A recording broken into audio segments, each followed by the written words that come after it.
Hello, Advanced Algebra 2 Trig. Welcome to 2.7, video 3 of 3.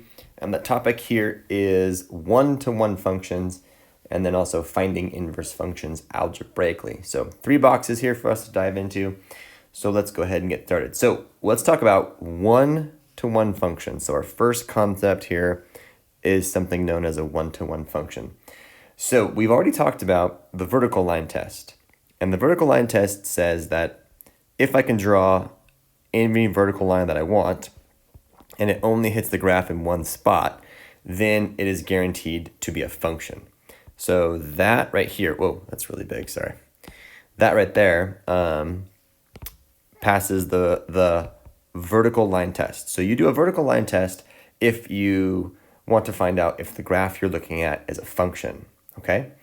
You do a horizontal line test if you want to find out if it has an inverse. So if I do a horizontal line test, you can see that clearly right there and there, it does not pass the horizontal line test. And here's another one right here, right here.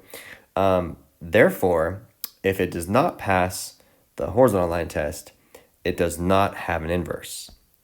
Both of these things need to be true in order to be one-to-one. So in this particular case, this guy would be not one-to-one because it does not pass the horizontal line test, which means it does not have an inverse. So one-to-one means that your function, your graph, can pass both the horizontal and the vertical line test. And what that means is that the picture you're looking at is a function, and the function has an inverse, and that inverse is also a function. So in this particular case, example 1, this guy right here, even though it's a function, it's not one-to-one. Let's look at the second example. Okay, first of all, does this graph pass the vertical line test? This is the graph of x cubed. And yes, it does. So I can check that one off. It passes the vertical line test, therefore it's a function. Does this graph pass the horizontal line test? And actually it does. I know many of you are probably saying, well, what about right there, Mr. Diorio? And if you actually zoom in really, really close, you'll find that there is absolutely no spot that the graph of a horizontal line touches more than once. So it's actually true that this does pass the horizontal line test. So therefore, if it passes both the vertical and the horizontal, that means it's a function and it has an inverse. So this one is one-to-one. Okay, so not all functions are one-to-one. One-to-one means two things. It means that it's a function and it has an inverse, and the inverse is also a function. And the way that you figure that out is it has to pass both the vertical line test and the horizontal line test. If it passes both of those, it's one-to-one. If it doesn't, it's not one-to-one. All right, that's everything for the first box. Okay, box number 2 is finding the inverse of a function algebraically. There are 4 steps to do. I've written them down for you over there in purple, but I will model what you're supposed to do to find them, okay? So let's say you're given a function, and it wants you to find the inverse of the function algebraically. So step number 1 is we're going to replace f of x with y. So I'm going to replace f of x with y. So I'm going to say y is equal to 5 minus x over 3x plus 2.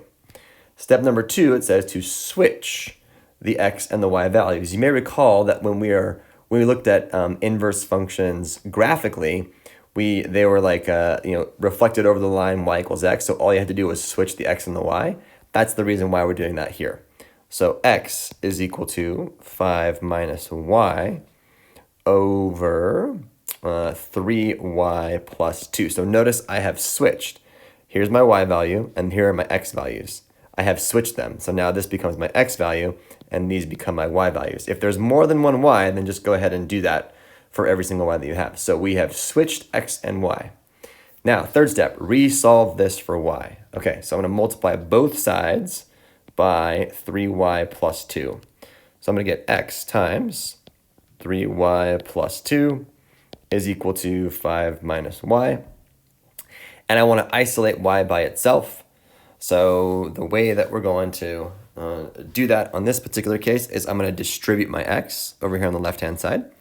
So let me come over here for you. So I'm going to say this is going to be 3xy plus 2x is equal to 5 minus y. So I came over here for you, okay? Now I want to get all the y's on one side of the equation. So how about 3xy plus y plus 2x is equal to 5. All I did was I moved y to the left-hand side. So now I want to get everything with y's on one side and everything that doesn't have y's on the other side. So watch what I'm going to do here. I'm going to go 3xy plus y is equal to 5 minus 2x. So I just moved 2x to the other side. And now this is a key moment in your algebra. We're going to factor out a y because there are two, one in each term, on the left-hand side. So I'm going to factor out a y. That's going to leave me with 3x plus 1. And on this side, I'm going to get 5 minus 2x. Now the goal, again, is to get y by itself. So here's the y. I am now going to divide both sides by 3x plus 1. Divide both sides by 3x plus 1. So I'm going to get that y is equal to 5 minus 2x over 3x plus 1. And the last step says replace y with the notation that we know to be the inverse function. So when we're all said and done, our answer looks like this. F inverse of x is equal to 5 minus 2x over 3x plus 1. So that right there is your final answer. Now, this is a tough problem. The reason this is a tough problem is because of this step right here. And I specifically put this one in the video because if it only had a single y, then this problem would be a lot easier. So the most challenging types of problems are these ones right here, where you're going to have like a double y somewhere. And you have to remember to do this algebraic step where you are going to distribute your x's and then factor out your y's. So I gave you an example of the hardest one that I possibly could find in this section so that you would have it. If there's only one y over here, then it becomes a lot easier to do, okay? So that is everything you need for box 2. Okay, so for box number 3, I'm going to introduce another problem where you're going to have to think about domains and ranges. So think about a square root of 2x minus 3 for this particular problem. So before we begin, I want to remind you of a couple of things. So when you have the domain of a regular function, then the output of f of x, or the y, is the range. So in this case, I'm showing you an example of like x squared. So if I took 1 and squared it, I would get 1. If I took 2 and squared it, I get 4. 3 squared is 9. So the domain is 1, 2, 3, and the range is 1, 4, 9. When you take the inverse, your domain of your original function becomes the output of your inverse function, so the range of your output function. And so they basically just switch places, and the range of your regular function becomes the domain of your inverse function.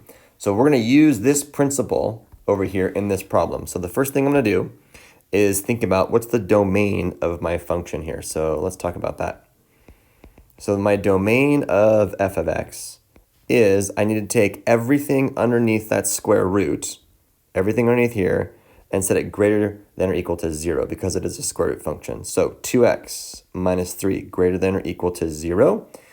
So that means that 2x has to be greater than or equal to 3. That means x needs to be greater than or equal to 3 halves. So that's my domain. And my range of this function, well, I know that this graph, looks something kind of like that. So my range then is all y's are greater than or equal to 0.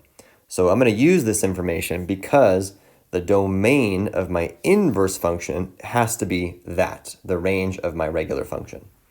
Okay, so let's follow our 4 steps over here. I'll switch colors for you so you can see better. Let's go like the cool, green color. All right, so let's say y is equal to the square root of 2x minus 3. I'm going to switch x and y. So x is equal to the square root of 2y minus 3. I'm now going to resolve for y, so I'm going to square both sides. So x squared is equal to 2y minus 3. And of course, you get that by squaring both sides here. Square that side, square that side. All right.